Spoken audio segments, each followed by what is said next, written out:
Good morning Ram. Good morning Chandini. So வந்து daily ஒரு நாயன்மார்கள் பற்றி பேசிட்டு வந்திருக்கோம் இல்லையா? அப்படி இன்னைக்கு வந்து திருநீலகண்ட நாயன்மார் அவரை பற்றி பேச போகிறோம். அவரை பற்றி அருமை பெருமைகள், அவரோட வாழ்க்கை வரலாறு, அவர் என்னென்ன பண்ணார், ஒரு வாழ்க்கையில் என்னென்ன பாடல்கள் ஏற்றிருக்காரு, இது எல்லாமே பார்க்கலாம். அதுக்கு முன்னாடி வியூவர்ஸ்க்கு குட் மார்னிங் ஸ்டார்ட் பண்ணலாமா? ஸ்டார்ட் பண்ணிடலாம். நேயர்கள் அனைவருக்கும் புத்தம் புது காலை வணக்கம்.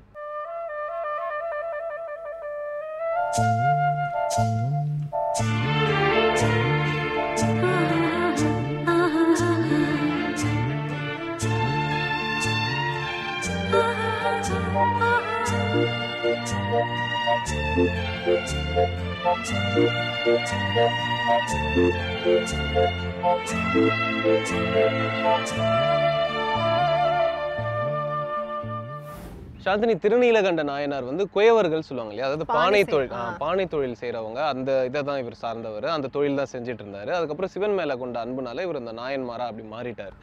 சிவன் வந்து இவர் வாழ்க்கையில வந்து ஒரு திருவிளையாடல் வந்து செஞ்சிருக்காரு அப்படின்னு சொல்லலாம். அதாவது இவர் தப்பு பண்ணாலும் அவர் மன்னிச்சு வந்து அருள் புரிஞ்சிருக்காரு சிவன் அப்படின்னு சொல்லலாம். இவர் என்னன்னு பாத்தீங்கன்னா, ஒரு தருணத்துல வந்து தேவதாசி கிட்ட வந்து போயிட்டாராம். இவர் போயிட்டு அதுக்கப்புறம் அவங்க ஒய்ஃப்க்கு வந்து இந்த விஷயம் தெரிஞ்சு போச்சு. அதுக்கப்புறம் இவர் வீட்டுக்கு போயிருக்காரு. அப்போ அவங்க ஒய்ஃப் வந்து ரொம்ப யதார்த்தமா எல்லா பணிவிடைகளும் செஞ்சிருக்காங்க. பட் வந்து அவங்கள வந்து தொட விடலையாம். இவர் தொட ட்ரை பண்ணப்போ அவங்க வந்து சொல்லியிருக்காங்க, எம்மை தொடாதே நீலகண்டா அப்படின்னு சொல்லியிருக்காங்க. அதாவது எம்மைனா எனக்குள்ள கடவுள் இருக்காரு, ஸோ என்னை வந்து தொடாத, அவங்கள தொட்ட கையால என்னை தொடாத அப்படின்ற மாதிரி இவங்க சொல்லியிருக்காங்க. அது அவர் எப்படி புரிஞ்சுக்கிட்டாருன்னா, பெண்களை வந்து தொடக்கூடாது அப்படின்ற மாதிரி அவர் புரிஞ்சுக்கிட்டு அன்னையிலேருந்து பெண்களை தொடுறதே வந்து அவர் நிறுத்திட்டாராம். ஓகே ராம், இதுக்கப்புறம் அவர் கதையில் என்ன திருப்பு முனை நடந்தது அப்படின்றத நான் சொல்றேன் அடுத்த செக்மெண்ட்ல. அதுக்கு முன்னாடி இன்னைக்கான சூரியோதயம் பார்க்க வேண்டிய டைம் வந்துருச்சு. பார்த்துடலாம். இது சூரியோதயம்.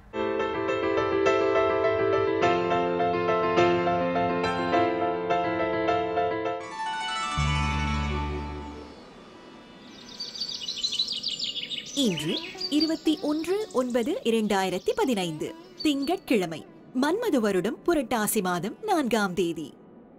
இன்று சூரியோதயம் 6:03. ராகு காலம் காலை 7:30 மணி முதல் 9 மணி வரை. யமகண்டம் காலை 10:30 மணி முதல் 12 மணி வரை. குளிகன் பகல் 1:30 மணி முதல் 3 மணி வரை. திதி அஷ்டமி. மூலம் நட்சத்திரம். நல்ல நேரம் என்னும் சுப ஓரைகள் காலை 6 மணி முதல் 7 மணி வரை, 8 மணி முதல் 9 மணி வரை, 11 மணி முதல் 1 மணி வரை, மாலை 3 மணி முதல் 4 மணி வரை. அமிர்த சித்த யோகங்கள் கூடிய சுபதினம். இன்று ரிஷபராசிக்கு சந்திராஷ்டமம். ஸோ ராம், திருநீலகண்ட நாயன்மாரோ அவரோட ஒய்ஃபும் வந்து அந்த பிரச்சனைலாம் பிரிஞ்சிருந்தாங்க இல்லையா? அதுக்கப்புறம் அவங்களுக்கு ரொம்ப வயசாயிருச்சு. ரொம்ப வருஷங்களாக வந்து என்னதான் வந்து ஒரே வீட்டில் இருந்தாலும், ஒரே வீட்டில் இருந்தாலும் ஒருத்தர் பேசிக்க மாட்டாங்க. அந்த மாதிரி சில விஷயங்கள்லாம் இருந்தாலும் ஒரு நாள் வந்து திடீர்னு நம்ம சிவன் இருக்காரு இல்லையா, அவர் வந்து இவங்க எப்படியா சேர்த்து வைக்கணும் அப்படின்றதுக்காக அவர் வந்து மாறு விஷயத்தில் வந்திருக்காரு. மாறு விஷயத்தில் வந்தோடனே வந்து இந்த மாதிரி ஏதோ ஒரு உதவி செய்யுங்க அப்படின்ற மாதிரி கேட்டிருக்காரு. உடனே அதுக்கு வந்து இவர் சரி என்ன உதவி வேணும் உங்களுக்கு அப்படின்னு சொன்னோன்னே, ஏதோ எனக்கு சாப்பாடு போடுங்க அப்படின்னு சொல்லி சாப்பாடு கேட்டு வாங்கிட்டு அதுக்கு பதிலாக இவர் ஒரு பேக்கிங் பவுல் இருக்கு இல்லையா, திருவோடு சொல்லுவாங்க இல்லையா, அதை வந்து கொடுத்துட்டு போயிருக்காரு. இது வந்து பத்திரமா வச்சுக்கோங்க, சரி இவர் பெரிய முனிவரா இருக்காரு, இவர் வந்து கொடுத்துட்டு போயிருக்காரு அப்படின்னு சொல்லி நம்ம திருநீலகண்ட நாயன்மாரோ அது வீட்டுல பத்திரமா வச்சுட்டு இருந்திருக்காரு. இதுக்கப்புறம் என்ன நடக்கணுங்கிறத நீங்க அடுத்த செக்மெண்ட்ல சொல்ல போறீங்க. கண்டிப்பா அடுத்த செக்மெண்ட்ல சொல்றேன். பட் அதுக்கு முன்னாடி அபிராமி அந்தாதில இருந்து ஒரு பாடலுக்கு விளக்கம் சொல்றதுக்காக இலக்கிய மேகம் திரு ஸ்ரீனிவாசன் வந்திருக்காரு. பார்த்துடலாமா? கண்டிப்பா. இது அபிராமி அந்தாதி.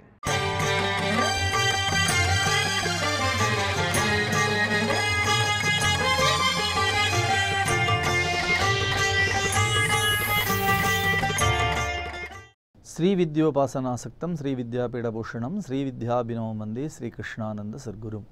அனைவருக்கும் இனிய காலை வணக்கம். வேந்தர் தொலைக்காட்சியின் மூலமாக அபிராமி அந்தாதியினுடைய அற்புத தமிழ் பாக்களை நாம் சிந்தித்து கொண்டிருக்கிறோம். பழைய வினைகளினுடைய வலிமை அழிவதற்கான அருமையான பாடல். பொருளே பொருள் முடிக்கும் போகமே அரும்போகம் செய்யும் மருளே மருளில் வரும் தெருளே என் மனத்து வஞ்சத்து இருளேதுமின்றி ஒளி வெளியாகி இருக்கும் உன்றன் அருள் ஏது அறிகின்றிலேன் அம்புயாதனத்து அம்பிகையே என்று அழகாக பாடுகிறார் அபிராமி பட்டர்.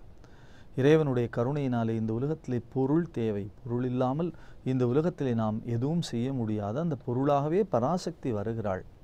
தம் பொருள் என்ப தம் மக்கள் என்று கூட வள்ளுவ பெருந்தகை சொல்லுவார். அங்கே பொருள் என்ற கருத்திலே குழந்தைகள் என்று கூட மிகப்பெரிய அர்த்தத்தை பெரியவர்கள் சொல்லுவார்கள். பொருளே பொருள் முடிக்கும் போகமே. அந்த பொருள் எதை நமக்கு தருகிறது என்று சொன்னால் போகத்தை நமக்கு தருகிறது. பொருளே பொருள் முடிக்கும் போகமே அரும்போகம் செய்யும் அருளே. இந்த போகம் என்ன தருகிறது என்று கேட்டால் மிகப்பெரிய மயக்கத்தை தருகிறது. அந்த மயக்கத்திலே இருந்து நாம் வெளியே வர வேண்டும். அருளில் வரும் தெருளே, அந்த தெளிந்த ஞானம் வர வேண்டும். அப்படி தெளிந்த ஞானம் வந்தால் நாம் இறைவனுடைய திருப்பாதங்களை பற்றலாம். அருளில் வரும் தெருளே, என் மனத்து வஞ்சத்து இருளேதுமின்றி. என் மனதிலே என்ன இருக்கிறது? இருள் இருக்கிறது. என்ன இருள் இருக்கிறது? அஞ்ஞான இருள் இருக்கிறது. அஞ்ஞானம் என்று சொல்லக்கூடிய இருள்தான் இந்த உலகத்திலே இருக்கக்கூடிய எல்லா இருளிலும் தலையாய இருள். ஆகையினாலே தான் உபனிடதம் மிக அழகாக பிரார்த்தனையை சொல்லும். அசதோமா சத்கமய, தமசோமா ஜோதிர்கமய, மிருத்யோர்மா அமிர்தம் கமய, ஓம் சாந்தி சாந்தி சாந்தி என்று சொல்லும். இறைவனே, இந்த உலகத்திலே பொய்மையில் இருந்து என்னை உண்மைக்கு எடுத்துச் செல். இந்த உலகம் என்னவாக இருக்கிறது? பொய்மையில் இருக்கிறது. என்னை தயவு செய்து உண்மைக்கு நீ எடுத்துச் செல்ல வேண்டும். இந்த உலகம் இருக்கிறதே இருளிலே இருக்கிறது. இருளிலே இருந்து என்னை வெளிச்சத்திற்கு, ஒளி வெள்ளத்திற்கு அழைத்து செல்ல வேண்டும். அசதோமா சத்கமய, தமசோமா ஜோதிர்கமய. தமஸ் என்றால் இருட்டு என்று பொருள். தமசோமா ஜோதிர்கமய, மிருத்யோர்மா அமிர்தம் கமய. இந்த உலகம் அழியக்கூடிய தன்மை படைத்தது. பொருள்கள் அழியக்கூடிய தன்மை படைத்தது. உடல் அழியக்கூடிய தன்மை படைத்தது. ஆனால் அழியக்கூடிய ஒன்றிலிருந்து அழியாத பெரிய நல்ல இடத்திற்கு, உயர்ந்த இடத்திற்கு எடுத்துச் செல். மிருத்யோர்மா அமிர்தம் கமய, ஓம் சாந்தி சாந்தி சாந்தி, அமைதி அமைதி அமைதி என்று பிரார்த்தனை செய்கிறது. அப்பொழுது இருளிலே இருந்து வெளிச்சத்திற்கு, ஒளி வெள்ளத்திற்கு என்னை எடுத்துச் செல். இருளிலே இருந்து ஒளி வெள்ளத்திற்கு எடுத்துச் செல் என்று கேட்பதற்கான காரணம், நான் அஞ்ஞான இருளிலே மூழ்கி போயிருக்கிறேன். என் மனத்து வஞ்சத்து இருள். என் மனத்திலே என்ன இருக்கிறது? வஞ்சனை சூழ்ந்த இருள். சாதாரணமான இருள் கூட கிடையாது. அப்படி வஞ்சனை சூழ்ந்த இருளாக இருக்கக்கூடிய மனம் இருக்கிறதே, அந்த மனத்திலே அபிராமி பட்டருக்கு மட்டும் என்ன ஒரு மிகப்பெரிய வாய்ப்பு கிடைக்கிறது என்று சொன்னால், அந்த இருளை பராசக்தி அகற்றிவிட்டு மிகப்பெரிய ஞான ஒளியை வழங்குகிறாள். நமக்கும் அதுதான் தேவை. நம் மனத்திலே இருக்கக்கூடிய பற்றுக்கள், நம் மனத்திலே இருக்கக்கூடிய கோபங்கள், மதம், ஆச்சரியம் என்று சொல்லுகிறார்களே, அறுவகை குணங்கள், இவையெல்லாம் போக வேண்டும். என் மனத்து வஞ்சத்து அழுக்கு இருக்கிறதே, அந்த அழுக்கை போக்க வேண்டும். அந்த அழுக்கை எதனாலே போக்க முடியும் என்று கேட்டால், பராசக்தியினுடைய பரங்கருணையினாலே தான் போக்க முடியும். ஏனென்றால் இது ஒரு நாள் இல்லை, 2 நாள் இல்லை, 1 வருடம் இல்லை, பல வருடம் இல்லை, பல பிறவிகளிலே வந்தது. எத்தனை பிறவி எடுத்தோம் என்று நமக்கு தெரியாது. அத்தனை பிறவிகளிலும் சேர்த்து சேர்த்து சேர்த்து சேர்த்து வைத்த அழுக்கு இருக்கிறதே, அது உடனடியாக போய்விடாது. ஒரு 10 நாள் கழித்து, 20 நாள் கழித்து நம்முடைய வீட்டினுடைய ஃப்ரிட்ஜையோ, வாஷிங் மிஷினையோ, அல்லது நம்முடைய தொலைக்காட்சி மேல் பகுதியையோ, நம் வீட்டிலே உபயோகிக்கக்கூடிய கம்ப்யூட்டரையோ நாம் எடுத்து பார்க்கிறோம். அப்படி பார்க்கிற பொழுது நமக்கு தான் தெரிகிறது, அதிலே படிந்திருக்கக்கூடிய அழுக்குகள் எவ்வளவு இருக்கிறது, எத்தனை தூசி படிந்திருக்கிறது. எவ்வளவுதான் நாம் கதவுகளை அடைத்து வைத்து கொண்டிருந்தாலும் கூட காற்றோடு காற்றாக கலந்து வந்து கொஞ்சம் கொஞ்சம் கொஞ்சம் கொஞ்சமாக படிந்து கொண்டே வருகிறது. அப்படி 1 மாத தூசியே நாம் எடுக்கிற பொழுது நாம் மிகுந்த சிரமப்படுகிறோம் என்று சொன்னால், வருடக்கணக்காக, பிறவிக்கணக்காக இருக்கக்கூடிய அந்த துன்பம் இருக்கிறதே, அதை அகற்ற வேண்டும் என்று சொன்னால், அடியோடு போக்க வேண்டும் என்று சொன்னால், அந்த இருளிலே இருந்து வெளியே வர வேண்டும் என்று சொன்னால், இறைவியினுடைய அருள் இல்லாமல் நிச்சயமாக வெளியே வராது. ஆகையினாலே தான் சொன்னார், நெஞ்சத்து அழுக்கையெல்லாம் நின் அருட்புனலால் துடைத்தனை என்று சொன்னார்.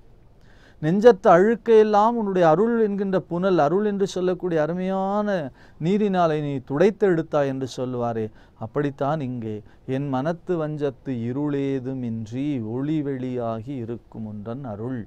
உன்னுடைய அருள் எப்படி இருக்கிறது? ஒளியாக இருக்கிறது. இருள் இருக்கிறதே, இந்த இருள் தவறுக்கெல்லாம் காரணமான ஒரு விஷயம். இந்த இருள் இருக்கிறதே மிக மோசமான செயல்களுக்கெல்லாம் விதையாக இருக்கக்கூடிய விஷயம். இந்த இருள் இருக்கிறதே, சாத்தான்கள் என்று சொல்லுவார்களே, அவர்களுக்கான கூடாரம். ஆனால் ஒளி இருக்கிறதே, ஞானிகள், யோகிகள், சித்த புருஷர்கள் விரும்புவது, உலகத்திற்கு நன்மையை வழங்குவது. வெளிச்சம் இருந்தால் இந்த உலகத்திலே நேர்மை நடக்கும், இருள் இருந்தால் இந்த உலகத்திலே மோசங்கள் நடக்கும். ஆகையினாலே தான் மோசமானவர்கள் இருளை விரும்புவார்கள், ஞானிகளும் நல்லவர்களும் வெளிச்சத்தை விரும்புகிறார்கள். வெளிச்சம் தேவை. வெளிச்சம் எங்கே வேண்டும்? வெளியே மட்டும் வெளிச்சம் வேண்டாம், உள்ளேயும் வெளிச்சம் வேண்டும். நமக்கு உள்ளே அந்த வெளிச்சம் தோன்றினால்தான் நம்முடைய வார்த்தையும், நம்முடைய மனமும், நம்முடைய சிந்தனையும் ஒளி நிறைந்ததாக இருக்கும். உள்ளத்தில் ஒளி உண்டாயின் வாக்கினிலே ஒளி உண்டாகும் என்று சொல்லுவான் மகாகவி பாரதி. அப்படி என்ன வேண்டும் என்று கேட்டால், என் மனத்து வஞ்சத்து இருளேதுமின்றி ஒளி வெளியாகி இருக்கும் ஒன்றன் அருளேது அறிகின்றேன். உன்னுடைய அருளை எனக்கு தெரிந்து கொள்ள முடியாது. மீனாட்சி அம்மை பிள்ளைத்தமிழ் அழகாக பாடும் தொடுக்கும் கடவுள் பழம்பாடல் தொடையின் பயனே நரைபழுத்த துறை தீந்தமிழின் ஒழுகு நரும் சுவையே அகந்தை கிழங்கை அகழ்ந்து எடுக்கும் தொழும்பர் உளக்கோயிற்கு ஏற்றும் விளக்கே. எம்பெருமான் என்ன செய்கிறாராம்? அகந்தை கிழங்கை அகழ்ந்து எடுக்கிறாராம். அவருடைய உள்ள கோயிலிலே ஒரு தீபம் ஏற்றி வைக்கப்பட்டிருக்கிறது. அந்த தீபம் யார் என்று கேட்டால் அவள்தான் பராசக்தியாக விளங்குகிறாள். ஹிருதயத்துக்குள்ளே ஏற்றி வைத்திருக்கக்கூடிய வெளிச்சம், அந்த தீபம் பராசக்தியினுடைய பரங்கருணையினாலே இருக்கிறது. என் மனத்து வஞ்சத்து இருள் ஏதுமின்றி ஒளி வெளியாகி இருக்கும் ஒன்றன் அருள். என் மனம் வெளிச்சமாகிவிட்டால், என் மனம் இருளற்ற தன்மையை அடைந்து விட்டால் இந்த உலகமெல்லாம் வெளிச்சமாகும், இந்த உலகத்திற்கெல்லாம் ஞானம் பரவும். ஆகையினாலே தான் காஞ்சி மகா சுவாமி இடத்திலே போய் கேட்பார்கள். அவர் சொல்லுவார், இந்து மதத்தை பரப்ப வேண்டும், நாங்கள் என்ன செய்ய வேண்டும், நாங்கள் என்ன செய்ய வேண்டும் என்று கேட்கிற பொழுது அவர் சொன்னார், நீங்கள் உங்களுடைய கடமையை செய்து கொண்டு உங்களுடைய தர்மத்தை கடைப்பிடித்து கொண்டு நீங்கள் முதலிலே அந்த வாழ்க்கை நெறியை கடைப்பிடியுங்கள். நீங்கள் உங்களுடைய வாழ்க்கை நெறியை தெளிவாக கடைப்பிடித்து விட்டு நீங்கள் ஒரு உதாரண புருஷராக வாழ்ந்து விட்டீர்கள் என்று சொன்னால் உலகம் நிச்சயமாக நல்ல பாதையிலே பயணப்படும். ஒவ்வொரு தனி மனிதனும், ஒவ்வொரு உயிரும் இந்த உலகத்திலே அவரவர்களுடைய பயனை, அவரவர்களுடைய சிந்தனையை, அவரவர்களுடைய செயலிலே தர்மத்தை கடைப்பிடித்து விட்டோம் என்று சொன்னால் அதுவே ஒரு மிகப்பெரிய பயனாக இந்த உலகத்திலே இருக்கிறது. அப்படி ஒரு மிகப்பெரிய தன்மை இருக்கிறதே, அதைத்தான் பராசக்தி வழங்குகிறாளாம். என் மனத்து வஞ்சத்து இருளேதுமின்றி ஒளி வெளியாகி இருக்கும் ஒன்றன் அருளேது அறிகின்றேன் அம்புயாதனத்து அம்பிகையே. பராசக்தி எங்கே இருக்கிறாள் என்று சொன்னால் பல இடங்களிலே அவர் சொன்னது போலே அம்புயாதனத்து அம்பிகையாக இருக்கிறாள். அம்பியாதனம் என்று சொன்னால் தாமரை மலரிலே அவள் வீற்றிருக்கிறாள். நாம் பல பல இடங்களிலே சிந்தித்திருப்பது போலே சகசிராரம் என்று சொல்லக்கூடிய 1000 இதழ் தாங்கிய அந்த தாமரை மலரின் மேலே பராசக்தி ஞான ஜோதியாக காட்சி தருகிறாள். அப்படி ஞான ஜோதியாக விளங்கக்கூடியவளை நாம் பற்றி கொண்டு விட்டோம் என்று சொன்னால் எத்தகைய கொடுமையான பழைய வினைகள், கர்ம வினைகள் இருந்தாலும் சரி, அந்த வினைகளினுடைய வலிமையெல்லாம் தேவி தன்னுடைய கருணையினாலே அழித்து விடுகிறாள் என்பதுதான் உண்மையான விஷயம். ஆகையினாலே நாம் அதை கெட்டியாக தேவியினுடைய திருப்பாதங்களை, ஒளிமிக்க அவளுடைய திருப்பாதங்களை பற்றி கொண்டோம் என்று சொன்னால் நமக்கு நிச்சயமாக பழைய வினைகளுடைய வலிமை குறையும். பொருளே பொருள் முடிக்கும் போகமே அரும் போகம் செய்யும் மருளே மருளில் வரும் தெருளே என் மனத்து வஞ்சத்து இருளேதுமின்றி ஒளி வெளியாகி இருக்கும் ஒன்றன் அருளேது அறிகின்றேன் அம்புயாதனத்து அம்பிகையே என்று பராசக்தியை நாம் சிந்திப்போம். தொடர்ந்து இதுபோல அபிராமி அந்தாதியுடைய அற்புத பாடல்களை வேந்தர் தொலைக்காட்சியின் மூலமாக நம் இல்லங்களிலே தவழ விடுவதற்காக தொடர்ந்து சிந்திப்போம். நாளை சந்திப்போம். நன்றி, வணக்கம். சாந்தினி, திருநீலகண்ட நாயனாருக்கு வந்து அந்த மாமுனிவர் ஒரு திருவோடு கொடுத்துட்டு போனார் சொன்னீங்க இல்லையா? அவர் கொடுத்துட்டு போகும்போது இந்த திருவோடு நீ பத்திரமா வச்சுக்கணும், நான் எப்போ வந்து கேட்டாலும் நீ தரணும் அப்படின்னு ஒரு கண்டிஷன் போட்டு தான் போயிருப்பாரு. பட் இந்த திருவோடு வந்து ஒரு நாள் வந்து காணாமல் போயிடும். இவர் எங்கே போச்சுன்னே தெரிய ஒரு தேடி பார்ப்பாரு, கிடைக்காது. அப்போ அந்த மாமுனிவர் வந்து எனக்கு அந்த திருவோடு இப்போ வேணும் அப்படின்னு சொல்லி கேட்பாரு. இவருக்கு என்ன பண்ணுறதுன்னு தெரியாது. தேடி தேடி பார்த்துட்டு இவர் தான் குயவராச்சு, அதனால களிமண்ணில் ஒரு திருவோடு செஞ்சு இதான் அந்த திருவோடு அப்படின்னு சொல்லி போய் கொடுப்பாரு. பட் அவர் கண்டுபிடிச்சிடுவார், இந்த திருவோடு கிடையாது, நீ என்கிட்ட போய் சொல்கிறேன் அப்படின்னா இல்லை இல்லை இதான் அப்படின்னு சொல்லி அவர் புரிய வைக்க ட்ரை பண்ணுவார். பட் அவர் ஒத்துக்கவே மாட்டார். அப்போ என்ன சொல்லுவார், நீ பக்கத்தில் ஒரு கோயில் இருக்குது, அந்த கோயிலில் வந்து அங்கே ஒரு குளம் இருக்குது, அங்கே நீ முங்கி ஏஞ்சிட்டு உங்கள் பையன் மேலே கை வச்சு நீ சத்தியம் பண்ணி தான் என் திருவோடு அப்படின்னு அவர் சொல்லுவாராம். எனக்கு வந்து குழந்தை இல்லை, ஸோ அது சாத்தியம் இல்லை அப்படின்னு சொல்லுவார். அப்போ நீ உன் மனைவி மேலே கை வச்சு சத்தியம் சொல்லு அப்படின்னும் போது இல்லை நான் வந்து என் மனைவியை தொடமாட்டேன் அப்படின்னு சொல்லுவார். ஏன்னு கேட்பாரு. அதுக்கு வந்து இல்லை அப்படின்னு சொல்ல மாட்டார், என்ன விஷயம் அப்படின்னு சொல்ல மாட்டார். அப்போ நீ ஓகே நீ என் கூட கோயிலுக்கு வா, நம்ம அந்த பஞ்சாயத்தை வந்து நம்ம கோயிலில் வச்சுக்கலாம் அப்படின்னு சொல்லி கோயிலுக்கு கூட்டு போவாராம். சரி, ஓகே. இது தொடர்ந்து கோயில் என்ன நடந்ததுங்கிறத நான் சொல்கிறேன் அடுத்த செக்மெண்ட்டில். அதுக்கு முன்னாடி டாக்டர் கமலா செல்வராஜ் பெண்களுக்கு உண்டான ஹெல்த் ப்ராப்ளம்ஸ் அண்ட் அதுக்கு உண்டான தீர்வு முறைகளை பற்றி பேசுறதுக்காக காத்துட்டு இருக்காங்க. பார்த்துடலாம். இது தாயின் மடியில்.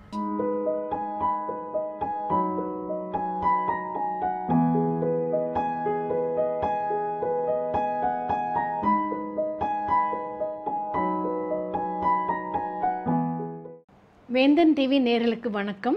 தாயின் மடியின் வாயிலாக உங்களுக்கு பல விஷயங்களை பற்றி பேசி கொண்டிருக்கிறேன். இப்போ லாஸ்ட் டைம் வந்து பிரெஸ்ட் கேன்சர் பற்றி சொன்னேன், மார்பக புற்றுநோய் பற்றி. இப்பொழுது கர்ப்பப்பை வாய், கருவகம் இதை பற்றியான புற்றுநோய் பற்றி சொல்ல போகிறேன். ஐநோ இது வந்து அவ்வளோ நல்ல ருசித்து கவனிக்கக்கூடிய விஷயம் இல்லை. ஆனால் ரொம்ப முக்கியமான விஷயம், ஒவ்வொரு பெண்ணும் அறிந்து கொள்ள வேண்டிய விஷயம், பெண் மட்டும் இல்லை அவங்க குடும்பமே தெரிஞ்சிக்க வேண்டியது. ஸோ நம்ம வந்து இப்போ கர்ப்பப்பை வாய் புற்றுநோயின்னு எடுத்துக்கொண்டால் உங்களுக்கு கர்ப்பப்பை தெரியும், கர்ப்பப்பை வாய், அப்புறம் அதோட கழுத்து பார்ட்டு, அப்புறம் கர்ப்பப்பை பை செல்ஃபு, அது வந்து கவிழ்ந்த குடம் மாதிரி. ஸோ கர்ப்பப்பை வாய், கருவகம், கழுத்து எல்லாமே அது எல்லாமே சுரபிகள், அதாவது அவங்க ஒரு சொல்யூஷன் செக்ரீட் பண்ணக்கூடிய சுரக்கக்கூடிய தன்மை வாய்ந்தது. ஸோ நிறைய கிளாண்டுலர் டிஷ்யூ இதிலெல்லாம் இருக்குது. அதனால் உங்களுக்கு கர்ப்பப்பை வாய் கேன்சர், கர்ப்பப்பை கேன்சர், கர்ப்பப்பை கருவகம் கேன்சர், இது 3 பற்றியும் சொல்ல போகிறேன். கேன்சருக்கு ட்ரீட்மெண்ட் எல்லாமே ஒன்று தான், இது ரேடியோதெரப்பி, கீமோதெரப்பி, இல்லைனா அந்த இது இராடியேஷன் and chemotherapy and hormone therapy, surgery, இதுதான் ட்ரீட்மெண்ட்டு. அதனால் இதில் வந்து எல்லாத்துக்குமே ஸ்டேஜ் வந்து 0, 1, 2, 3, 4 அந்த மாதிரி தான் கேன்சர் ஸ்டேஜிங்னு உண்டு. எல்லாத்துக்குமே ஸ்டேஜ் 1ன்னா அந்த பகுதியில் மட்டும் இருக்குது, கர்ப்பப்பை வாய் மட்டும் இருக்குது, கர்ப்பப்பை உள் வரி லேயரில் மட்டும் இருக்குது, கருவகத்துக்குள்ளே மட்டும் இருக்குது, வெளியில் வரலைன்னா we say ஸ்டேஜ் 1. ஸ்டேஜ் 2னா அதை விட்டு கொஞ்சம் உடைந்து வெளியில் வந்திருக்குன்னு அர்த்தம். ஆனால் ரொம்ப ஸ்ப்ரெட் ஆகாது, அதுக்குள்ளே அந்த கர்ப்பப்பைக்குள்ளேயோ என்ன கருப்பை வாயிலேருந்து அந்த யோனிக்குழாய் கொஞ்சம் மேலே அந்த மாதிரின்னு சொல்லுவோம். அது ஸ்டேஜ் 3ன்னு போனால் மேலே கீழே சைட்லேயும் கொஞ்சம் கூட ஸ்ப்ரெட் ஆகிருக்கு, இருந்தாலும் யூட்ரஸ் விட்டு வெளியில் சைட்லெலாம் வந்திருக்குன்னு சொல்லி அர்த்தம். ஸ்டேஜ் 4னால் அது வந்து ரத்தம் வழியாக லிம்ஃப் நோடு லிம்ஃபாட்டிக் வழியாக உடம்பு எங்கே வேணாலும் ஸ்ப்ரெட் ஆகிருக்குன்னு அர்த்தம். அதனால் நம்ம அது வந்து ரொம்ப மோசமான ஸ்டேஜ். அப்படி கண்டுபிடிச்சிட்டா உங்களுக்கு 1 month to 5 months 3 months அப்படி தான் வாழ்நாள் இருக்குதுன்னு அர்த்தம்.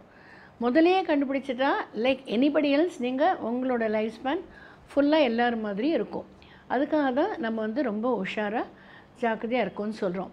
இப்போ கர்ப்பப்பை வாய் புற்றுநோய் எடுத்துட்டா எதனால் வருதுன்னா, ஒன்று வந்து எல்லா கேன்சருக்குமே ஜெனட்டிக், ஜீனோட்டோம் சொல்கிறோம், ஜெனட்டிக், அதாவது உங்கள் அம்மாவுக்கு இருந்து, அம்மாவோட அக்கா தங்கைக்கு இருந்து, உங்கள் சிஸ்டருக்கு இருந்தால், உங்கள் ரிலேஷனுக்கு இருந்தால், அந்த மாதிரி இருக்கும்போது அந்த ஜீன்ஸ் வழியாக உங்களுக்கு வரத்துக்கு வாய்ப்பு ஜாஸ்தி.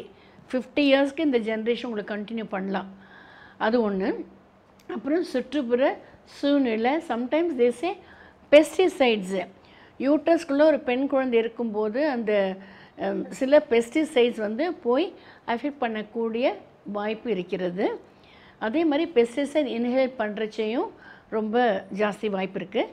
ஆல்கஹால் குடிக்கிறது ரொம்ப மோசமானது, வந்து குடிக்கிறது, ஸ்மோக்கிங், இது எல்லாமே உங்களுக்கு வேகமாக மல்டிப்ளை பண்ணக்கூடிய செல்ஸ் வந்து அஃபெக்ட் பண்ணும்.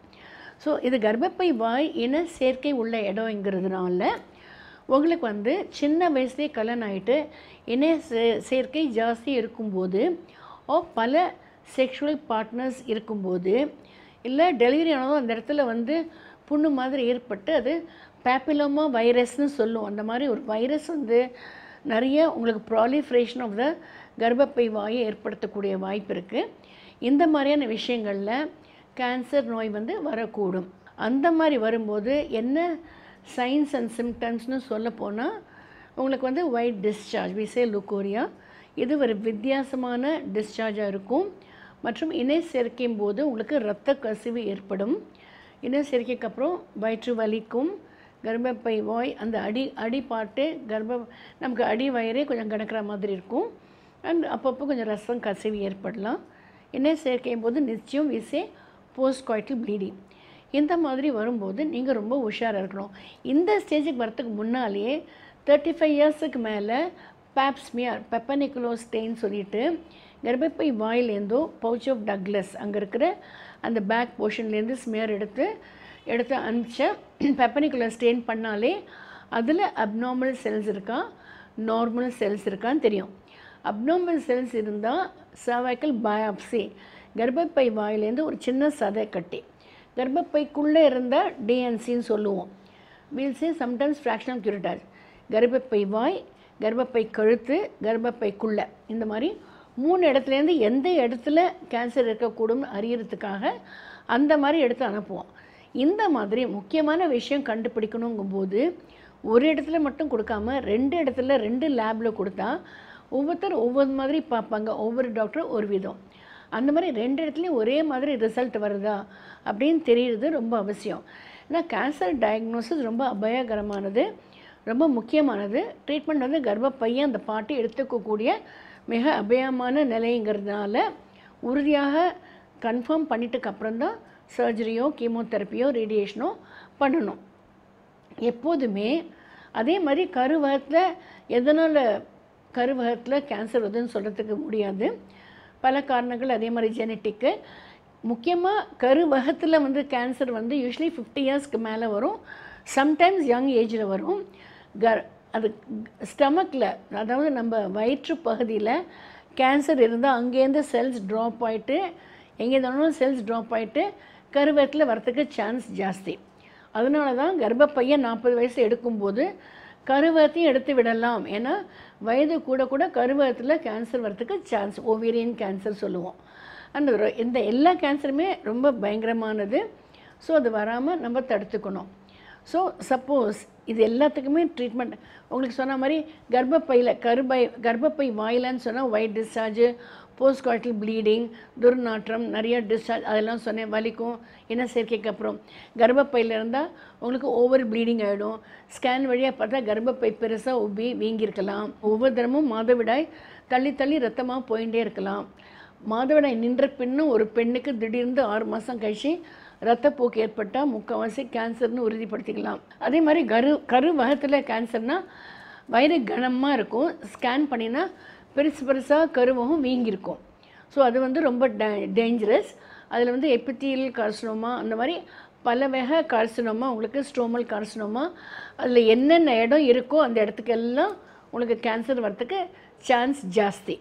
கருவகத்து கேன்சர், எல்லா கேன்சரும் உங்களுக்கு அதே தான் ஸ்டேஜ் 1, 2, 3, 4. ட்ரீட்மெண்ட் எல்லாத்துக்கும் டயக்னோசிஸ் எல்லாத்துக்குமே smear, histopathology, pathologist will tell you என்ன கேன்சர் சொல்லிட்டு அது ஸ்ப்ரெட்டை வச்சு எந்த இடத்து மட்டும் தாக்கியிருக்குங்கிறத படிச்சுட்டு ஸ்டேஜ் 1, 2, 3, 4 அப்படின்னு சொல்கிறது. 4 worst வித் செகண்டரி மெட்டாஸ்டிசஸ், பாடி ஃபுல்லாக அப் டு பிரெயின் லங்ஸ் மட்டும் ஸ்ப்ரெட் பண்ணக்கூடியது. ஸோ டேஞ்சரஸ்னு அர்த்தம், அது ரொம்ப ஃபேட்டல்னு சொல்லுவோம். அதுதான் diagnosis. CT scan, bed scan இப்போ ரொம்ப இருக்குது, எம்ஆர்ஐ, எக்ஸ்ரே, அல்ட்ராசவுண்டு, இந்த மாதிரி பல விஷயத்தில் இருக்குது. இதில் பெட் ஸ்கேன் ரொம்ப முக்கியம். ஏன்னா அதில் வந்து இந்த கேன்சர் செல்ஸுக்கு குளுக்கோஸ் அப்சார்ப்ஷன் ஹை ரேட்டில் இருக்கும். ஸோ அதோட ஹை கான்சன்ட்ரேஷன் ஆஃப் குளுக்கோஸ் ஏற்படும். இதை வந்து குளுக்கோஸ் இன்ஜெக்ட் பண்ணி பெட் ஸ்கேன் வழியாக எந்தெந்த ஏரியாவில் உங்களுக்கு இந்த கான்சன்ட்ரேஷன் ஜாஸ்தியாக இருக்குது அப்படின்னு சொல்லி உங்களுக்கு லோக்கலைசேஷன் ஆஃப் கேன்சர் பற்றி அறிஞ்சு கொள்ளலாம். ஸோ ஒன்ஸ் டயக்னோசிஸ்ன்னு ஆயிடுச்சுன்னா ஸ்டேஜ் பாரம் எப்போதுமே பாதிக்கப்பட்ட பகுதியை எடுத்துறது எப்போதுமே பெட்டர். யாருக்குமே கேன்சர் உள்ள அந்த போர்ஷனை உடம்புல இருக்குன்னு யாருமே விரும்ப மாட்டாங்க. நம்ம பிரெஸ்ட்டில் சொன்ன மாதிரி ரேடிக்கல் மாஸ்டெக்டமி எடுத்துடுறோம். அதே மாதிரி கர்ப்பப்பை சுற்றிலும் உள்ள டிஷ்யூஸு அது அந்த மாதிரி எடுத்துடலாம். கர்ப்பப்பை சுற்றிலும் உள்ள டிஷ்யூ எடுத்துடலாம். கர்ப்பப்பை, கரிநை குழாய், கருவகத்தையும் சேர்த்து எடுத்துடலாம். அந்த மாதிரி பாதிக்கப்பட்ட இடத்த வந்து எடுத்துடணும். அந்த மாதிரி கருவகம் பாதிக்கப்பட்டால் ஆப்ரேஷன் பண்ணி எந்த அளவு எடுக்க முடியுமோ அந்த அளவு பாதிக்கப்பட்ட இதை எடுத்துகிட்டு அப்புறம் ட்ரீட்மெண்ட் கொடுக்கணும். ட்ரீட்மெண்ட் எல்லாம் ஒரே மாதிரி தான். உங்களுக்கு ட்ரீட்மெண்ட் வந்து எல்லாத்துக்குமே கேன்சர் வந்து radiation, chemotherapy, surgery and hormone therapy, இதே தான். இதுக்கு பக்க விளைவுகள் நிறைய இருக்குது, அது ஏற்கனவே முன்ன சொல்லியிருக்கேன். ஓகே, ஸோ எப்போதுமே ப்ரொஃபைலாக்சிஸ் பெட்டர் தென் கியூர். ஜாக்கிரதையாக இருக்கணும். கண்டிப்பாக கேன்சர் இருக்கா இல்லையான்னு தெரிஞ்சுட்டு முதல்லயே ட்ரீட்மெண்ட் பண்ணிக்கோங்க. அது உங்களுக்கு நல்லது, உங்கள் குடும்பத்துக்கு நல்லது. ஓகேயா? see you next time. So Ram, அந்த முனிவர் வந்து அவரோட திருவோடு திருப்பி கேட்டார். இவர் வந்து இவர்கிட்ட இல்லை, வேறு ஏதோ திருவோடு கொடுத்தோன்னா அவர் வந்து ஒரு குளத்தில் போய் முங்கி எழுங்க அப்படின்னு நீங்கள் சொன்னீங்க இல்லையா? ஸோ அந்த குளத்துக்கு போய் முங்கி எழுறதுக்காக இவங்க 2 பேர் போகும்போது அங்கேருந்து அந்த கோயிலுக்கு போயிருக்காங்க. அந்த கோயிலில் இருக்க குளத்துக்கு போயிருக்காங்க. கோயில் இருக்கவங்களாம் எதுக்கு திடீர்னு நீங்கள் இவ்வளோ பெரிய மகான், நீங்கள் எதுக்கு வந்து கோயில் குளத்தில் வந்து முங்கி எழணும் அப்படின்னு சொல்லி கேட்டோன்னா, பாவம் செஞ்சவங்க தான் செய்யணும் அப்படின்னா, இல்லை நான் ஒரு பாவம் செஞ்சுருக்கேன் அப்படின்னு சொல்லியிருக்காரு இவர். அப்போ தான் வந்து ஓப்பன் பண்ணியிருக்காரு ஸ்டோரி. இந்த மாதிரி நடந்தது, என் ஒய்ஃபும் எனக்கும் பேச்சுவார்த்தை இல்லை அப்படின்னு சொன்னோன்னே, சரி ஓகே இப்போ போய் தண்ணியில் போய் மூழ்கிட்டு வாங்கினோன்னே ஆக்சுவலி எல்லாருக்கும் ஷாக்கு. பட் ஸ்டில் சொல்லிட்டாரே, ஒரு மாமுனிவர் சொல்லிட்டாரு அப்படின்னு சொல்லிட்டு போய் தண்ணியில் மூழ்கி எழுந்திருக்காங்க. மூழ்கி எழுந்தோன்னே அப்போ வரைக்கும் வந்து ஓல்டாக இருந்த அந்த 2 கப்பலும், ஒரு கப்பல் வந்து திடீர்னு யங்காக மாறிட்டாங்க, அவங்க பழைய உருவத்துக்கு மாறிட்டாங்க. ஸோ எல்லாரும் வந்து ஆச்சரியத்தில் பார்க்குறாங்களா, இவங்க என்ன ஒரு 40-50 வருஷம் முன்னாடி போயிட்டாங்க, என்னாச்சு அப்படின்னு சொல்லி பார்க்கும்போது திடீர்னு அந்த மாமுனிவர் இருந்தா இல்லையா, இவங்க 2 பேரும் செய்ய சொன்னார் இல்லையா, அவரு காணாமல் போயிட்டாரு.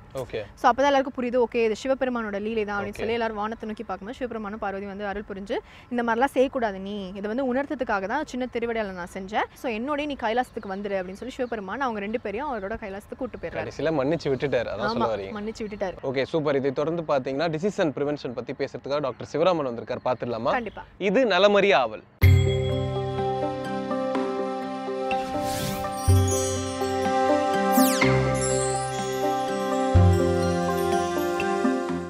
வேந்தர் தொலைக்காட்சி நேயர்களுக்கு காலை வணக்கங்கள்.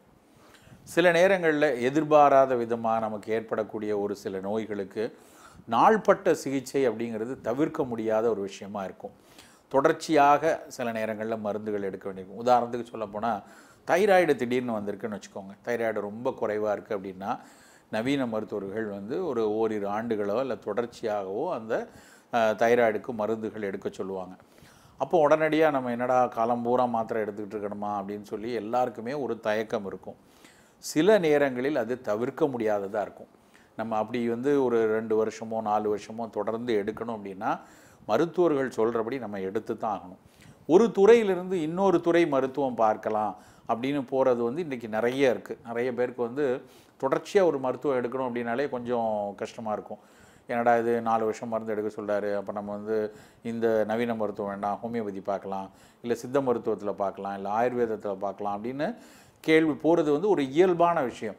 இது எல்லாருக்குமே மனதில் ஏற்படக்கூடிய ஒரு சின்ன உளைச்சல்னால தொடர்ச்சியான மருத்துவம் எடுத்துக்கொள்ளணுங்கிறதுல ஏற்படக்கூடிய பயமும் அந்த நோய் பற்றிய தெளிவில்லாததுனால நிறைய பேருக்கு இந்த மாதிரி ஒரு துறையிலிருந்து இன்னொரு துறைக்கு போகலான்னு நினைப்பாங்க. இப்போ சித்த மருத்துவத்தில் மூட்டு வலின்னு வராங்கன்னு வச்சுக்கோங்களேன், 4-5 மாதங்கள் மருத்துவம் எடுத்தால் தான் ஆகணும்.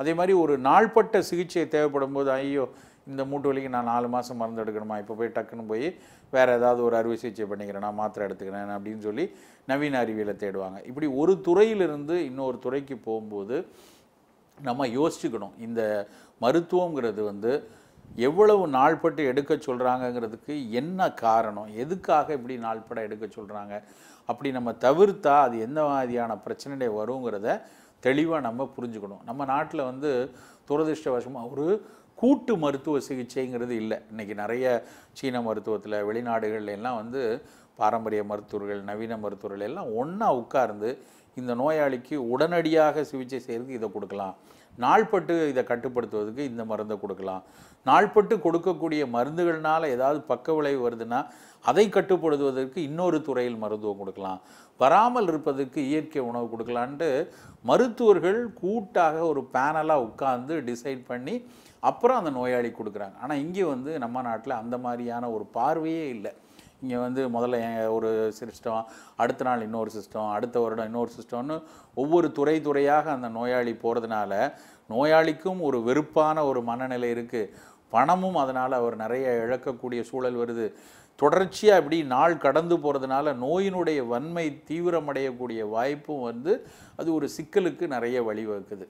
இன்றைக்கு அப்படி நாள்பட்டு ஒரு சிகிச்சை எடுக்கப்பட வேண்டிய ஒரு கட்டாயமான ஒரு நோய் என்ன அப்படின்னு பார்த்தீங்கன்னா வலிப்பு நோய் தான். ஒருத்தருக்கு வந்து காக்கா வலிப்புன்னு நம்ம சாதாரண கிராம வழக்கில் சொல்லக்கூடிய அந்த வலிப்பு நோய் வந்து பல நேரங்களில் வந்து தொடர்ச்சியாக மருந்து எடுத்துக்கொள்ள வேண்டியிருக்கும். 2 ஆண்டுகளோ 4 ஆண்டுகளோ 8 ஆண்டுகளோ எடுக்க வேண்டி வரலாம். தொடர்ச்சியாக ஒரு 3 ஆண்டுகள் வலிப்பே வரல அப்படின்னா கண்டிப்பாக மருந்துகளை நிறுத்தி கொள்ளலாம். 18 மாதங்கள் வலிப்பு வரலைனாலே மருந்துகளை நிறுத்தலாங்கிற மாதிரியெல்லாம் இன்றைக்கு நவீன அறிவியல் மாறிக்கொண்டே வருது. ஆனால் ஒரு முக்கியமான விஷயம் என்னென்னா, இந்த வலிப்பு நோய்க்கு எடுக்கிற மருந்துனால எந்த பெருவாரியான மருந்துகள் எந்த பெரிய பிரச்சனையும் கொடுக்கறதில்ல. இந்த நோயை பற்றி எந்த அச்சமும் தேவையில்லை. ஆனால் கடந்த ஒரு 10-15 ஆண்டுகளுக்கு முன்னாடி தவறாக சமூகம் வந்து இது வந்து நோயை பார்த்து பயந்து போச்சு. அதனால் வந்து இந்த நோயை பார்த்தே பதட்டம் அடைய ஆரம்பிச்சிருக்காங்க. இன்றைக்கு பார்த்திங்கன்னா பல நாடுகளில், ஏன் நம்ம ஊர்லேயே கூட நிறைய வலிப்பு நோய்க்கு மருந்துகள் எடுத்துக்கொண்டு தன்னுடைய தொழிலில் தன்னுடைய வேலையில் மிக பிரமாதமாக வேலை செய்யக்கூடிய பல நபர்கள் இருக்காங்க. எந்த வகையிலையும் வந்து அவர்களுக்கு தொழிலுக்கும் இடைஞ்சல் இல்லை, அவர்களுடைய குடும்ப வாழ்க்கைக்கும் இடைஞ்சல் இல்லை. நல்ல பெண்கள் வந்து மருந்துகள் எடுத்து கருத்தரித்து குழந்தை பேரோட மிகச்சிறப்பாக இருக்கக்கூடிய மனிதர்கள் எல்லா இடத்துலையும் நம்ம பார்க்க முடியுது. ஆனால் கிராமப்புறங்கள்லையும் சில நேரங்களில் படித்த ஊரில் கூட இந்த நோயை பற்றி ஒரு சின்ன ஒரு ஸ்டிக்மா அப்படிம்பாங்க, சோஷியல் ஸ்டிக்மான்ட்டு ஒரு சமூக பிணக்கு இதுக்கு இன்றைக்கும் வச்சிருக்கிறது வந்து ரொம்ப வேதனையான ஒரு விஷயம். நமக்கு ஒரு வலிப்பு நோய் இருக்குது அப்படின்னா எதனால் வருது, என்ன காரணத்தினால ஏற்பட்டிருக்கு அப்படிங்கிறத தெரிஞ்சுக்கிட்டு அதற்குரிய சரியான சிகிச்சையை சொல்லக்கூடிய அளவுக்கு காலகட்டத்துக்கு எடுத்துட்டோன்னா காலத்திற்கும் அதனால் எந்த பிரச்சனையும் வராது. ஒரு குழந்தை திடீர்னு வந்து நல்ல காய்ச்சல் அடித்து வலிப்பு வந்ததுன்னா அலட்டிக்கவே வேண்டியதில்லை, பயப்பட வேண்டியதே இல்லை. நல்ல காய்ச்சலில் அந்த காய்ச்சலினால் ஏற்பட்ட ஒரு வெப்பத்தில் உடல் பாதிக்காமல் இருக்கிறதுக்காக உடலே வலிப்பை உண்டாக்கி தன்னுடைய வெப்பத்தை குறைச்சிக்கிறதுக்கு தான் ஃபெப்ரைல் கன்வல்ஷன் அப்படிம்பாங்க, ஃபெப்ரைல் ஃபிட்ஸ்ன்னு பேர். அந்த ஃபெப்ரைல் கன்வல்ஷன்ஸ் ஆட்டோமேட்டிக்காக சரியாக போயிடும். கொஞ்ச நாள் அந்த குழந்தை வளர வளர காய்ச்சல்லாம் வரலைன்னா அதுவாகவே சரியாக போயிடும். நம்ம அந்த குழந்தைக்கு காய்ச்சல் அதிகமாகாமல் அப்பப்போ பார்த்துக்கிட்டாலே போதும். காய்ச்சல் 100 தாண்டும் போது ஒரு நிலவேம்பு கஷாயமோ ஏலாதி குளவியோ இல்லை நவீன மருத்துவர்கள் சொல்லக்கூடிய மருந்துகளை அப்போதைக்கு எடுத்துக்கிட்டாலே அந்த குழந்தை சரியாக போயிடும். பின்னாடி எதுவும் வராது. அந்த குழந்தைக்கு தொடர்ச்சியான மருந்துகள் பெரும்பாலும் தேவையில்லை. ஆனால் மூளையில் ஒரு நோய் இருக்குது. குழந்தை பிறக்கும் போதே மன வளர்ச்சி குறைந்த குழந்தையாக இருக்குது. அந்த மன வளர்ச்சி குழந்தையாக பிறப்பதற்கு காரணமாக பிறப்பு காலத்தில் மூளையில் வந்து ஏதாவது ஒரு நோய் இருக்குது அப்படின்னா அவர்களுக்கு பீரியாடிக்கலாக அந்த வலிப்பு வரக்கூடிய வாய்ப்பு இருந்ததுன்னா அப்போ அந்த வலிப்பை வராமல் கட்டுப்படுத்துவதற்குரிய மருந்துகளை தொடர்ச்சியாக எடுத்து கொண்டிருக்கணும். மூளையிலலாம் எந்த பிரச்சனையும் இல்லை, மிகச்சிறப்பான மனிதராக இருக்கார், நல்லா படிச்சுட்டு இருக்கார், நல்லா விளையாண்டுட்டு இருக்காரு, திடீரென வலிப்பு வந்துருச்சு அப்படின்னா அப்போ போய் நம்ம வந்து உடனடியாக நுண்கதிர் படம் எடுத்து பார்ப்பாங்க, எம்ஆர்ஐ பார்ப்பாங்க. அதுலலாம் ஒரு பிரச்சனையும் இல்லை. ஆனால் வலிப்பு மட்டும் வருதுங்கிறத எலக்ட்ரோ இஜி பார்க்கும்போது தெரிஞ்சிடும். அப்படி வரும் பொழுது அந்த அதிர்வுகளை கட்டுப்படுத்துவதற்குன்னு மருந்துகள் கொடுப்பாங்க. ஒரு வருடமோ 2.5 வருடமோ சொல்லக்கூடிய காலகட்டத்துக்கு மருந்தை விடாமல் எடுத்துகிட்டே வந்தோம்னா இயல்பாகவே வந்து அந்த வலிப்பு வந்து சீராக ஆரம்பிச்சிடும். நிறைய காரணங்களில் வலிப்பு வரலாம். ஏதாவது நல்லா இருக்கக்கூடிய நபர் திடீர்னு ஒரு விபத்து, மூளையில் அடிபட்டுருச்சு, ஒரு சின்ன இரத்த கசிவு இருக்குது, அப்பவும் வலிப்பு வந்துக்கிட்டு இருக்கலாம். அந்த இரத்த கசிவு முழுமையாக சரியாகி மூளையில் அதில் ஸ்கார் கூட இல்லாமல் ஆனதுக்கப்புறம் அந்த வலிப்பு வர்றது படிப்படியாக நின்று போயிடும். சில நோய் நிலைகளில் ரொம்ப நாள்பட்ட ஒரு நோய் நிலைகளில் ரொம்ப உடல் சோர்வடைந்து டாக்ஸிக்காக கண்டிஷன்ஸில் அப்பவும் வந்து வலிப்பு வரலாம். அப்போ அந்த நோய்க்கான சிகிச்சை சரியாகி உடல் தேர்ன உடனே சரியாயிடும். ஒரு சர்க்கரை நோயாளி அவர் சாப்பிட்ற மருந்தில் திடீர்னு மருந்து நிறைய சாப்பிட்டு ஹைப்போகிளைசிமிக் கண்டிஷன் போனால் அப்பவும் வலிப்பு வரலாம். இன்னொன்று சொல்லுவாங்க ஹைப்போநாட்ரிமியா, சோடியம் குறையுது, கால்சியம் குறையுது. ஒரு இதய நோயாளி அவர் எடுத்துகிட்டு இருக்க மருந்துகளில் பல நேரங்களில் எலக்ட்ரோலைட் இம்பேலன்ஸ் வரும். வயோதிகத்தில் அது ரொம்ப காமனாக வரக்கூடியது. அந்த மாத்திரைகள் மருந்துகள் எடுக்கும்போது தாழ் உப்பு நிலை, தாழ் சர்க்கரை நிலை வரும்போது வலிப்பு வரலாம். அப்போ அதை சீர்படுத்துவதற்கு உரிய அந்த நேரத்தில் மருந்துகள் எடுத்தாலே அது சரியாக போயிடும். அவருக்கு நாள்பட்டு அநேகமாக தேவைப்படாது. ஸோ எந்த நேரத்தில் மருத்துவர்கள் வலிப்பு நோய்க்கு நாள்பட்டு எடுக்கணும்னு சொல்கிறாங்களோ கண்டிப்பாக தவறாமல் அந்த மருந்தை எடுத்துக்கிறது முக்கியம். நம்ம வேறு துறை மருந்துகள் எடுக்க போனால் கூட அந்த மருத்துவர்கள்ட்ட பேசி படிப்படியாக நிறுத்துவதற்கான வாய்ப்பு இருந்தால் அதை நிறுத்துறதுக்கு பார்க்கணுமே ஒழிய தடாலடியாக இன்னையிலேருந்து எல்லாத்தையும் தூக்கி போட்டு நாளை இது போகலாம் அப்படின்னு போகிறது வந்து அவ்வளோ புத்திசாலித்தனமான விஷயம் இல்லை. ஏன்னா வலிப்புங்கிறது அவர்களுடைய உடலுக்கு எதுவும் அந்த நேரத்தில் ஒரு ஏற்படக்கூடிய சிரமமும் சோர்வும் தவிர பெரிய பிரச்சனை இல்லை. ஆனால் அந்த வலிப்பை வந்து எதிர்பாராமல் ஒரு வாகனம் ஓட்டிகிட்டு இருக்கும்போது, ரோடில் போயிட்டு இருக்கும்போது, நடக்கும்போது சின்ன சின்ன விபத்துகள் ஏற்படக்கூடிய வாய்ப்புகள் இருக்குது. அதனால் அதை தவிர்ப்பதற்கு படிப்படியாக மருந்துகளை வந்து குறைக்கிறதுக்கும் படிப்படியாக வந்து வேறு துறைக்கு போகிறது தான் சரியான விஷயம். இன்னொரு விஷயம், சிலருக்கு தொடர்ச்சியாக இந்த வலிப்பு மாத்திரைகள் எடுக்கும்போது ஒரு ஞாபக மறதித்தன்மை இருக்கலாம், உடல் களைப்படைந்த தன்மை இருக்கலாம், சில பேருக்கு உடல் எடை கூடுறது இருக்கலாம், சில பேருக்கு ஈர்ப்பகுதி பல் ஈர்ப்பகுதி கருத்து போய் இருக்கக்கூடிய தன்மை இருக்கலாம். இது மாதிரி ஒரு சில சின்ன சின்ன பக்க விளைவுகள் இருக்கும். ஒரு சில மந்த தன்மை இருக்கலாம். இந்த மாதிரிலாம் இருக்கும்போது அதை நெறிப்படுத்துறதுக்கு நிறைய உணவுகள் ஹெல்ப் பண்ணும். நிறைய குளிர்ச்சியான உணவுகளை தவிர்க்கணும். அவங்க பழைய சாதம் சாப்பிட்றது, புளிச்ச தயிர் சாப்பிட்றது, குளிர்ச்சியாக ஐஸ்கிரீம் சாப்பிட்றது, நிறைய எண்ணெய் பலகாரங்கள் சாப்பிட்றது, இதெல்லாம் வந்து வலிப்பு நோய்க்கு சிகிச்சை எடுத்துக்கிட்டு இருக்கவங்க தவிர்க்கணும். நல்ல வல்லாரக்கீரை, பிரம்மின்னு சொல்லக்கூடிய நீர் பிரம்மி, இதில் செய்யக்கூடிய சில மூலிகை மருந்துகள் வந்து வலிப்பு நோயையும் கட்டுப்படுத்த ஹெல்ப் பண்ணும். அதோடு சேர்ந்து வலிப்பு நோய்க்கு வேறு ஏதாவது சிகிச்சை எடுத்துகிட்டு இருக்கோன்னா அதனால் ஏற்படக்கூடிய மந்தத்தன்மையை போக்கி நல்ல ஒரு நோய் எதிர்ப்பாற்றலையும் நல்ல ஞாபக சக்தி திறனையும் கொடுக்கும். பொதுவாகவே பார்த்திங்கன்னா வலிப்பு நோயாளிகள் வருது அப்படின்னா அவங்க எப்போவும் பொதுவாகவே மற்றவர்களை விட நல்ல பெர்ஃபெக்ஷனிஸ்டாக இருப்பாங்க. கரெக்டாக சரியான நேரத்தில் சரியான விஷயத்தை செய்வதற்கு அவர்கள் மனம் பழகி இருக்கும் ஆல்ரெடி. அதை நல்லா ஊக்குவிச்சு இரவு என்ன வேலை இருந்தாலும் இரவில் ரொம்ப நேரம் முழிக்காமல் இருக்கிறது, காலையில் ரொம்ப குளிர்ந்த தண்ணியில் போய் குளிக்காமல் கொஞ்சம் வெதுவெதுப்பான தண்ணியில் குளிக்கிறது, உழைப்புக்கேற்ற ஓய்வு வைத்துக்கொள்வது, இதெல்லாம் தாண்டி சரியான மூச்சு பயிற்சி, பிராணாயாம பயிற்சி, நல்ல தியான பயிற்சி, சிறிய சிறிய ஆசனங்கள் இதெல்லாம் எடுத்துட்டோன்னா வலிப்புங்கிறது ஒரு பிரச்சனையே இல்லை. எப்படி சர்க்கரை வியாதிக்கோ இல்லை தைராய்டுக்கோ ஒரு மாத்திரையை போட்டுட்டு எல்லா வேலைகளையும் மிகச்சிறப்பாக செஞ்சிட்டு இருக்கோமோ அதே மாதிரி வலிப்புலையும் செய்யலாம்.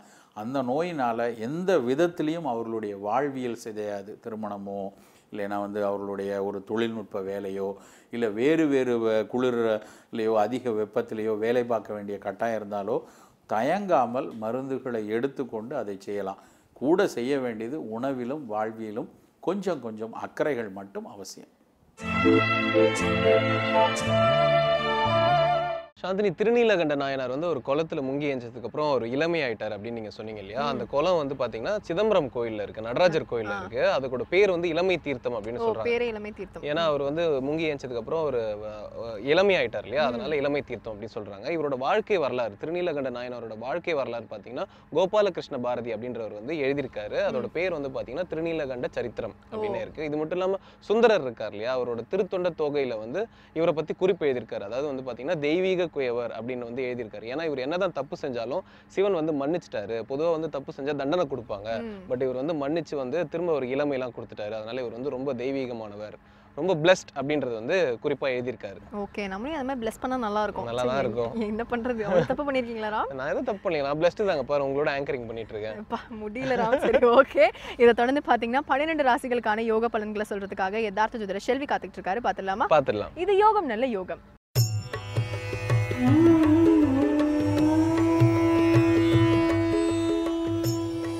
வேந்தர் டிவி நேயர்களுக்கு அனைவருக்கும் இனிய காலை வணக்கம். யோகம் நல்ல யோகம் நிகழ்ச்சியில் ஒவ்வொரு நாளும் உங்களை சந்திப்பதில் மகிழ்ச்சி அடைகின்றேன். இன்றைய நாளானது பார்த்தீர்கள் என்றால் 21ஆம் தேதி 9வது மாதம் 2015ஆம் ஆண்டு புரட்டாசி மாதம் 4ஆம் நாள் திங்கட்கிழமை. மேஷம் முதல் மீன வரை உள்ள ராசி நேயர்களுடைய தினப்பலன்களை பார்ப்போமாக. முதலாவதாக பார்க்கக்கூடிய ராசிக்காரர்கள் மேஷ ராசிக்காரர்கள். கண்டிப்பாக வெளிவட்டாரத்திலும் எந்த ஒரு விஷயத்திலும் கோபதாபம் படாமல் இருப்பது பல விதத்தில் நன்மையும் அனுகூலத்தையும் ஏற்படுத்தி தரும். எடுத்த காரியத்திலெல்லாம் சிறிது பொறுமையாக இருங்கள். வார்த்தைகளில் கோபமோ தேவையில்லாத வாக்குவாதங்களோ பெரிய அளவு மன கஷ்டத்தையும் சங்கடத்தையும் ஏற்படுத்தி தரும். எதற்காகவும் படபடப்பில்லாமல் இருப்பது இன்று பல விதத்தில் வெற்றிகளையும் அனுகூலத்தையும் ஏற்படுத்தி தரும்.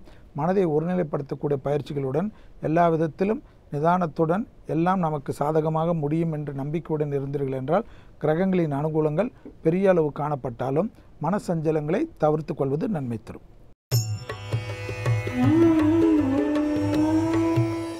அடுத்ததாக பார்க்கக்கூடிய ராசிக்காரர்கள் ரிஷப ராசிக்காரர்கள். சந்திராஷ்டிரமத்தில் உள்ள நாள் என்பதை நினைவில் வைத்துக் கொள்ளுங்கள். ஏற்கனவே கிரக சஞ்சாரங்கள் சிறிது தேவையில்லாத பிரச்சனைகளுக்கு உண்டான அமைப்பில் காணப்படுவதனால் பிள்ளைகளுடனோ குடும்பத்தாருடனோ உறவினரிடமோ சிறு வாக்குவாதங்கள் பெரிய அளவு கஷ்டத்தையும் சங்கடத்தையும் ஏற்படுத்தி விடலாம். யாரிடத்திலும் தவறான வார்த்தைகளோ அதாவது அவர்கள் மன நோகடிக்கின்ற அளவு வார்த்தைகளோ பேசுவது பெருமளவு சிக்கல்களையும் பிரச்சனைகளையும் ஏற்படுத்தி விடலாம். குறிப்பாக உத்தியோகத்தில் மேலதிகாரிகளுடன் செய்யக்கூடிய வாக்குவாதங்கள் நமக்கு நிம்மதியற்ற தன்மையை ஏற்படுத்தலாம்.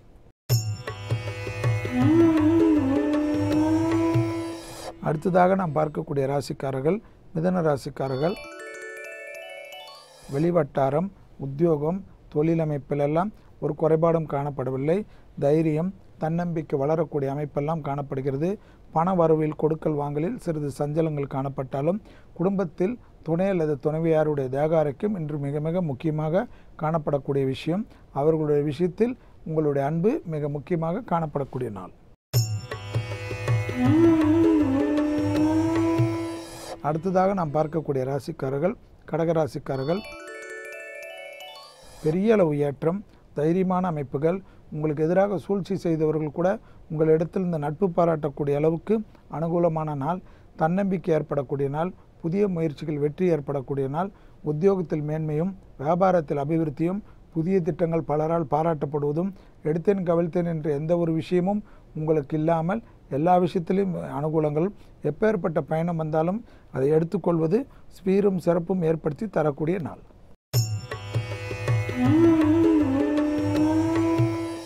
அடுத்ததாக நாம் பார்க்கக்கூடிய ராசிக்காரர்கள் சிம்ம ராசிக்காரர்கள். யோகம் அனுகூலங்கள் எல்லாம் காணப்பட்டாலும் பிள்ளைகள் விஷயத்தில் பூத கண்ணாடி ஆராய்ச்சி வேண்டாம். சுபகாரிய அமைப்புகள் எல்லாம் அஷ்டமி நவமி என்று பார்த்து கொண்டே தள்ளி கொண்டு போகாமல் எல்லா நாளும் நல்ல நாளையும் நினைத்து கிரகங்கள் நன்றாக இருக்கிறச்சு எல்லா நாளையும் தெய்வத்தையும் குலதெய்வத்தையும் நினைத்து ஆரம்பிக்கக்கூடிய அமைப்புகளுக்கு பெரிய வெற்றியும் அனுகூலமும் ஏற்படுத்தி தரும். உங்களுடைய முயற்சிகள் உத்தியோகத்தில் பலரால் பாராட்டப்படும். பெரிய அளவு அனுகூலங்கள் பெரிய அளவு பொறுப்புகளுக்கு வருவதற்குண்டான சாத்தியக்கூறான நாள்.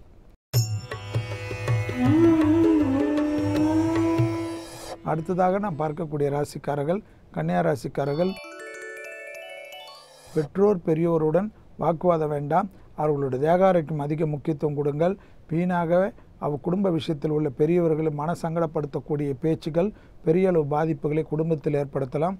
வெளிவட்டாரத்திலோ உத்தியோகத்திலோ தொழிலமைப்பிலோ எல்லாவற்றிலும் உங்களுடைய வார்த்தைகளால் பெரும் பிரச்சனைகள் வரக்கூடிய நாள் என்பதை நினைவில் வைத்துக் கொள்ளுங்கள். எனவே வாய்க்கட்டுப்பாடு என்பது வார்த்தைகள் விஷயத்தில் மட்டும் இருந்தால் போதும். மற்றபடி இன்று எந்தவித பாதிப்பும் காணப்படவில்லை.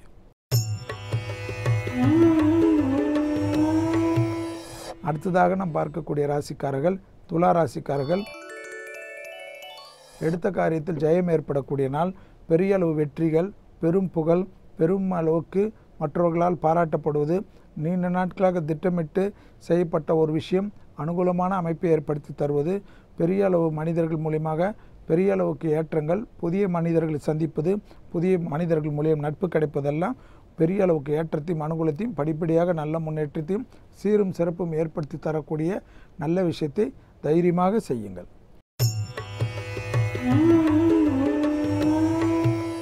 அடுத்ததாக பார்க்கக்கூடிய ராசிக்காரர்கள் விருச்சிக ராசிக்காரர்கள். யோகம் அனுகூலங்கள் நல்ல முன்னேற்றங்கள் எதிர்பார்க்காத நல்ல விஷயங்கள் எடுத்தேன் கவிழ்த்தேன் என்ற எந்தவித விஷயத்தில் வாக்குவாதத்தில் மட்டும் ஈடுபடாமல் இருந்தால் போதும். மற்றபடி இன்று எந்தவித குறைபாடும் காணப்படவில்லை. குறிப்பாக உத்தியோகத்தில் எப்பேற்பட்ட பயணமும் பெரிய அளவு சந்தோஷத்தையும் அனுகூலத்தையும் ஏற்படுத்தி தரும். தைரியமும் தன்னம்பிக்கை ஏற்படக்கூடிய நாள். நீண்ட நாட்களாக தடைப்பட்டிருந்த பதவி உயர்வு போன்ற விஷயங்கள் எல்லாம் உங்களுடைய பேர் பரிந்துரைக்கப்படக்கூடிய நல்ல நாளாகவே காணப்படுகிறது.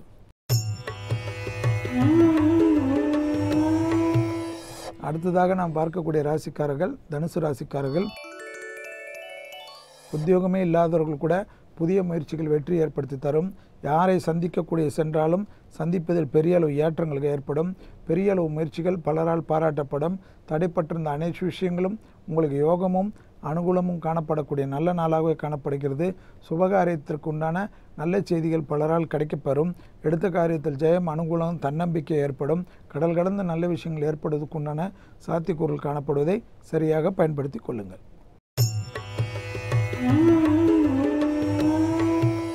அடுத்ததாக நாம் பார்க்கக்கூடிய ராசிக்காரர்கள் மகர ராசிக்காரர்கள்.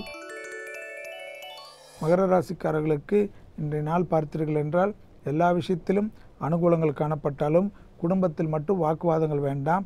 அதேபோல் செலவினங்கள் அதிகமாக காணப்படக்கூடிய நாள். எனவே வங்கி அட்டைகள் போன்ற விஷயத்தை வீட்டிலே வைத்துவிட்டு செல்வது, பிறருக்கு ஜவாப் ஜாமீன் கொடுக்காமல் கொடுக்கல் வாங்கல் விஷயத்தில் அதிக கவனமாக இருப்பது, பண விஷயத்தில் மட்டும் இன்று மிக மிக கவனமாக இருப்பதுடன் துணை அல்லது துணைவியாருடன் தேக ஆரோக்கியத்தில் மிக கவனமாக இருந்தால் மற்ற விஷயங்களெல்லாம் ஒரு குறையும் காணப்படவில்லை.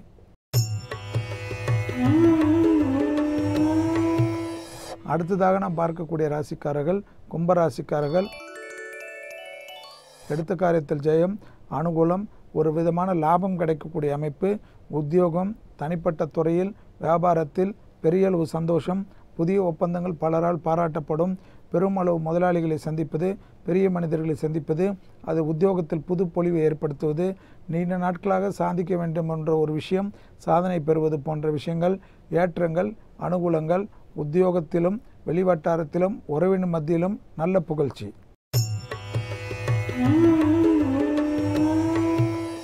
அடுத்ததாக நாம் பார்க்கக்கூடிய ராசிக்காரர்கள் மீன ராசிக்காரர்கள். தடைப்பட்டிருந்த எப்பேற்பட்ட உத்தியோக குறைகளும் நிவர்த்தி ஏற்படக்கூடிய நாள்.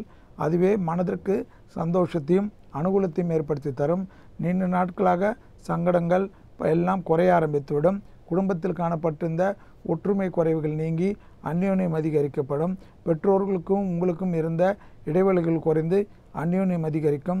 சிலரால் காணப்பட்டிருந்த சூழ்ச்சிகள் எல்லாம் முறியடிக்கப்பட்டு உங்களுடைய உறவு பெரிய அளவுக்கு மேன்மை ஏற்படுத்தக்கூடிய நாளாகவே காணப்படுகிறது.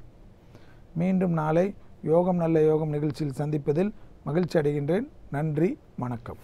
ஸோ ராம், இன்னைக்கு திருநீலகண்ட நாயனாரோட வாழ்க்கை வரலாறு பற்றிலாம் பார்த்தோம். ரொம்ப வித்தியாசமான ஒரு வாழ்க்கையாக இருந்தது அவரோடது. அவரோட ஏற்றின பாடல்கள் எல்லாமே பார்த்தோம் இல்லையா? ஸோ நாளைக்கு வந்து இயற்பகையார் அப்படின்ற அந்த நாயன்மாரை பற்றி நிறைய விஷயங்கள் பார்க்க போகிறோம். அதுக்கு கொஞ்சம் கிளம்பின டைம் வந்துச்சு, கிளம்பிடலாமா? தாராளமாக கிளம்பலாம். இதே மாதிரி நிறைய இன்ட்ரெஸ்டிங்கான செக்மெண்ட்ஸோட நாளைக்கு உங்களை வந்து சந்திக்கிறோம். அதுவரை உங்களிடமிருந்து விடைபெறுவது உங்கள் Arjun Ram and Chandini Mathivanan and entire team of Putham Puthu காலை. பாய்.